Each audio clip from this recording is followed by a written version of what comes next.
कल 10 मार्च का दिन छत्तीसगढ़ की राजनीति में काफी उथल पुथल का था। पूर्व मुख्यमंत्री भूपेश बघेल के निवास पर ईडी ने रेड मारी थी। लगभग 11 घंटे की पूछताछ और जामा तलाशी के बाद शाम लगभग 6 बजे के आसपास ईडी की टीम जब रवाना हुई तो उस समय कांग्रेस के कार्यकर्ता जो कि दिन भर वहां पर बैठे हुए थे, दिन भर नारेबाजी कर रहे थे, जब ईडी की टीम वापस जाने लगी तो कुछ लोगों ने उनकी गाड़ियों पर पथराव भी किया। इसमें ईडी की टीम जिसमें आई थी उसके कांच का शीशा भी टूट गया था और जिसके बाद कार के ड्राइवर ने भिलाईतीन थाने में एक रिपोर्ट दर्ज कराई थी, जिसमें कांग्रेस के नेता सन्नी अग्रवाल सहित अन्य 15 से 20 लोगों के खिलाफ विभिन्न धाराओं के तहत मामला दर्ज किया गया है। इसमें देखा जाए तो लोक संपत्ति को नुकसान पहुंचाना, निजी संपत्ति को नुकसान पहुंचाना, उसके अलावा सड़क मार्ग में बाधा उत्पन्न करना जैसे कई मामले दर्ज किए गए हैं। सन्नी अग्रवाल कांग्रेस के एक नेता भूपेश बघेल से काफी करीबी हैं, उनके नाम से मुख्य आरोपी उनको बनाया गया है। और भिलाईतीन थाने के जो सीएसपी है हरीश पटेल, उन्होंने बताया कि कार में पत्थर फेंका गया था, इसकी वजह से कार के ड्राइवर की शिकायत पर ये एफआईआर हुई है। फिलहाल तो 15-20 लोग हैं। टेक्निकल एविडेंस होते हैं जो सीसीटीवी कैमरे वगैरह हैं, उनकी खोजबीन के बाद ये देखा जाएगा कि इस मामले में और कौन कौन शामिल है और ये संख्या जो है बढ़ भी सकती है। खास बात ये भी थी, कल एक तरफ कांग्रेस के कार्यकर्ता और संगठन के पदाधिकारी, उनको जैसी इस बात की खबर मिली पूर्व मुख्यमंत्री भूपेश बघेल के निवास पर ईडी की रेड पड़ी है, सब के सब उनके निवास पर पहुंच गए भिलाईतीन के पदम नगर वाले। और दोपहर के बाद वहां से सदन की कार्रवाई छोड़कर बहुत सारे विधायक और कुछ पूर्व विधायक भी, जिसमें टीएस बाबा जो कि पूर्व मुख्यमंत्री भी रह चुके हैं, शिव कुमार डहरिया, तमाम लोग यहाँ पर इकट्ठे हो गए थे। निसंदेह कल कांग्रेस ने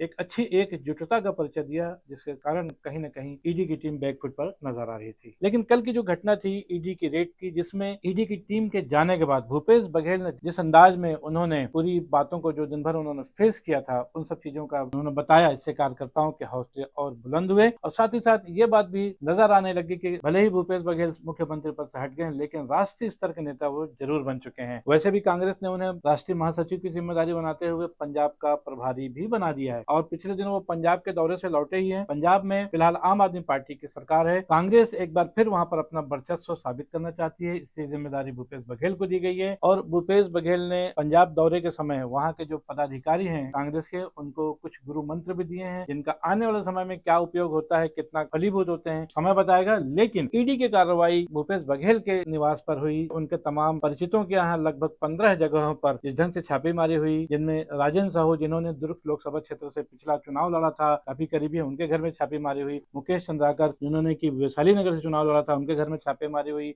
अजय चौहान बिल्डर हैं, जो उनके यहाँ भी ईडी की टीम पहुंची। सहेली ज्वेलर्स के मालिक जो है सुनील जैन, उनके यहाँ भी ईडी की टीम पहुंची। इस तरह लगभग 15 जगहों पर छापेमारी हुई, पतासाजी की गई। लेकिन ईडी की टीम के जाने के बाद जिस ढंग से पत्रकार वार्ता हुई भूपेश बघेल की, और उन्होंने जिस ढंग से जो बातें कही, उससे निसंदेह ऐसा लगता है कहीं ना कहीं ईडी की टीम के लिए ये कहावत कहना ज्यादा आसान होगा कि खोदा पहाड़ निकली चूहिया। कल की पूछताछ में तो ईडी को ऐसा कुछ नजर नहीं आया, ना ही कुछ ऐसा मिला है जिस पर ईडी गर्व कर सके, क्योंकि इसके बाद तमाम अखबार के लोगों ने, तमाम मीडिया के लोगों ने ईडी के सूत्रों से ये जानने की कोशिश की कि 11 घंटे की छापामारी के बाद आखिर ईडी की टीम को क्या मिला। तो लगभग सभी अधिकारियों के फोन बंद मिले और कहीं से कोई रिलीज भी जारी नहीं हुई। आमतौर पर होता है कि किसी कार्रवाई के बाद ईडी या कोई भी सरकारी एजेंसियां रिलीज जारी करके बताती हैं कि हमने जो पतासाजी की है उसमें हमको क्या मिला, क्या नहीं मिला। लेकिन जिस ढंग से ईडी के लोगों ने नोट गिनने के लिए मशीन बुलाई थी, तब ये मैसेज जरूर जा रहा था कि शायद कोई बहुत बड़ा खजाना मिलने वाला है। लेकिन जैसा कि भूपेश बघेल जो कि पूर्व मुख्यमंत्री है, जिनका छापा पड़ा, उन्होंने बताया, तो उससे समझ में आया कि कहीं न कहीं ईडी के लोगों ने इस मामले को बड़ा बनाने के उद्देश्य से वो मशीनें बुलाई थी, क्योंकि सिर्फ 33 लाख रुपए की बरामदगी कोई बहुत मायने नहीं रखती है। भूपेश बघेल ने यह भी बताया कि उनके पास, उनके परिजनों पर लगभग 150 एकड़ खेत है और 150 एकड़ की खेती जिस किसान के पास हो, तो उसके लिए 33 लाख कोई मायने नहीं रखता है।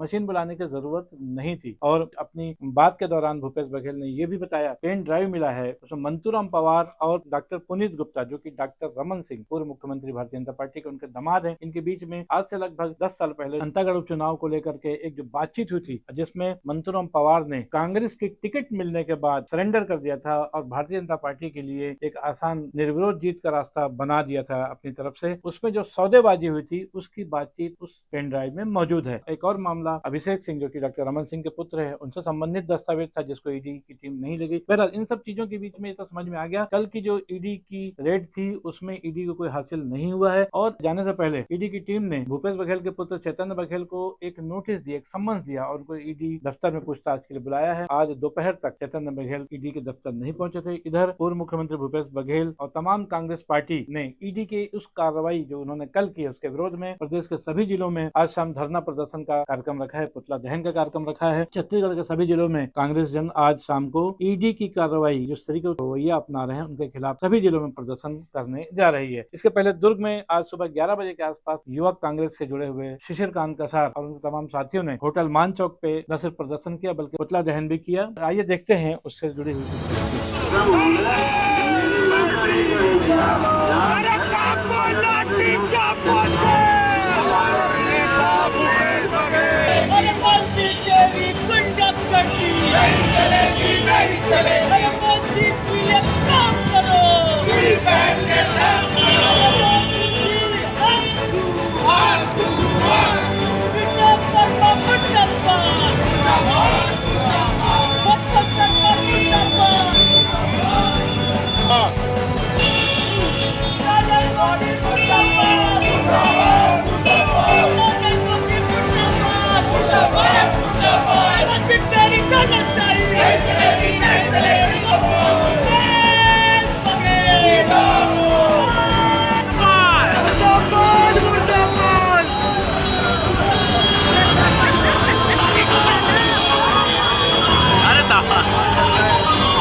धरना प्रदर्शन संबंधित एक सवाल पूछे जाने पर कांग्रेस के प्रदेश महासचिव मलकीत सिंह गेंदू ने बताया ईडी की कार्रवाई से कांग्रेसियों में कहीं कोई डर नहीं है। इसके पहले उन्हें भी बुलाया गया था। पहले तो राजीव भवन में ईडी के अधिकारी जाकर उन्होंने 4 से 6 घंटा पूछताछ की थी। बाद में ईडी दफ्तर में भी मलकीत सिंह गेंदू को बुलाया गया था। आपको याद होगा खासतौर पर जो सुकमा में राजीव भवन बना हुआ है उसको लेकर के शराब घोटाले कांड से उसको जोड़ने के लिए ईडी कोशिश कर रही है। इस संबंध में घंटों पूछताछ मलकीत सिंह गेंदू से भी हो चुकी है। लेकिन जैसा कि भूपेश बघेल ने कहा, कांग्रेस ऐसे लोगों से डरने वाली नहीं है। कांग्रेस के कार्यकर्ता अपना काम कर रहे हैं, कहीं कोई भ्रष्टाचार नहीं हुआ है। ईडी का उपयोग जो है केंद्र सरकार अपने तरीके से कर रही है, उसका दुरुपयोग कर रही है कहा जाए सीधा सीधा। सबसे महत्वपूर्ण बात यह है कि जब से कांग्रेस का राष्ट्रीय महासचिव बनाया गया है, भूपेश बघेल को पंजाब का प्रभारी बनाया गया है, तब से कुछ ईडी की हलचलें तेज हुई है। ये माना जा रहा है कि भारतीय जनता पार्टी या केंद्र की सरकार की निगाह अब दिल्ली के बाद पंजाब राज्य में है। दिल्ली में जैसे कि आम आदमी पार्टी की सरकार थी और भारतीय जनता पार्टी ने लगभग 3-4 महीने की मेहनत के बाद आखिरकार आम आदमी पार्टी से दिल्ली को छीन लिया है और आज की तारीख में वहां पर 27 सालों बाद भारतीय जनता पार्टी की सरकार बनी है। क्योंकि पंजाब भी आने वाले समय में वहां भी विधानसभा चुनाव होने हैं अगले साल या उसके बाद। लेकिन जिस ढंग से भूपेश बघेल को पंजाब का प्रभारी बना करके कांग्रेस ने वहां पर अपनी मजबूती की दिशा में कदम बढ़ाए हैं, उससे कहीं न कहीं भारतीय जनता पार्टी भी बौखलाई हुई है और वो नहीं चाहती कांग्रेस का पंजाब में वजूद बढ़े और वो खुद चाहती है कि दिल्ली के बाद पंजाब भी भारतीय जनता पार्टी के कब्जे में आ जाए। इसीलिए कहीं न कहीं कांग्रेस के नेताओं को परेशान करने के लिए ईडी का